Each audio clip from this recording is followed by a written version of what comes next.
Dans cet exercice, on introduit 10-2 mol d'acide acétique CH3COH dans 1 litre d'eau et il faut calculer le pH de la solution obtenue.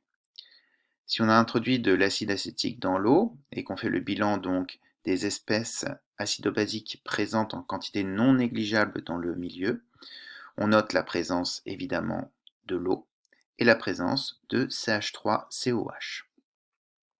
Ainsi, on peut établir la réaction prépondérante qui se déroulera dans le milieu en tenant compte de l'acide le plus fort dans le milieu, c'est-à-dire CH3COH, et de la base la plus forte dans le milieu, l'unique base du milieu, qui est l'eau. On écrit donc comme réaction prépondérante la réaction entre CH3COH et l'eau, pour donner la base conjuguée CH3CO- plus des ions H3O+.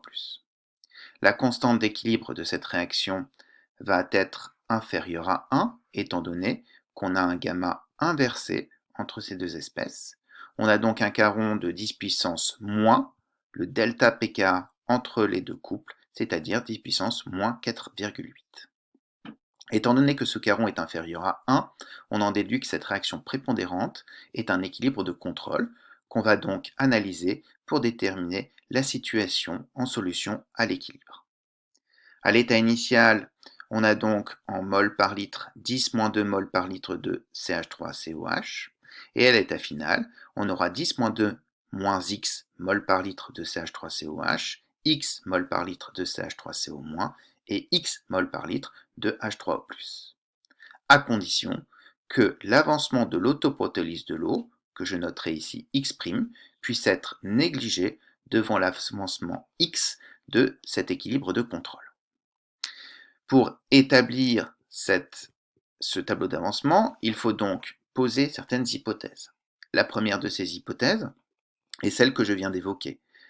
Considérons que l'avancement de l'autoprotélyse de l'eau, noté X', considérons que cet avancement est négligeable devant l'avancement de l'équilibre de contrôle, noté X. Dans ce cas, on pourra donc noter que la concentration en H3O+ à l'état final est de X en négligeant le plus X', que j'ai placé ici entre parenthèses. Pour résoudre ce système, on peut aussi se simplifier les calculs en posant une deuxième hypothèse. Mais cette hypothèse est optionnelle, étant donné qu'on peut tout à fait résoudre le système, qui est de dire que à l'équilibre, x fois x divisé par 10-2 moins x est égal à 10 puissance moins 4,8. Pour simplifier la résolution du système, je vais alors poser l'hypothèse qui est de dire que x est négligeable devant 10-2 mol par litre. Cette hypothèse est tout à fait plausible étant donné qu'on peut s'attendre à ce que CH3COH soit peu dissocié en solution. Dans ce cas-là, on pose donc que le caron, qui vaut le Ka, est égal à x fois x plus x' dans lequel on néglige x' par la première hypothèse, sur 10-2 moins x dans lequel on néglige x suivant la deuxième hypothèse, est environ égal à x carré sur 10-2. On en déduit donc que x est égal à 10 puissance moins 3,4 mol par litre, et donc que le pH est égal à 3,4, sous réserve que les deux hypothèses formulées soient toutes les deux vérifiées. Il faut donc absolument vérifier ces hypothèses avant de conclure. Le pH obtenu est inférieur à 6,5, donc on peut considérer que l'avancement de l'autoprotélyse de l'eau est bien négligeable devant l'avancement de l'équilibre de contrôle. Ce sera le cas dès que le pH ne sera pas compris entre 6,5 et 7,5. La deuxième hypothèse est vérifiée en s'assurant que x est bien négligeable devant 10-2, ce qui est évidemment le cas, 10-3,4 est bien négligeable devant 10-2.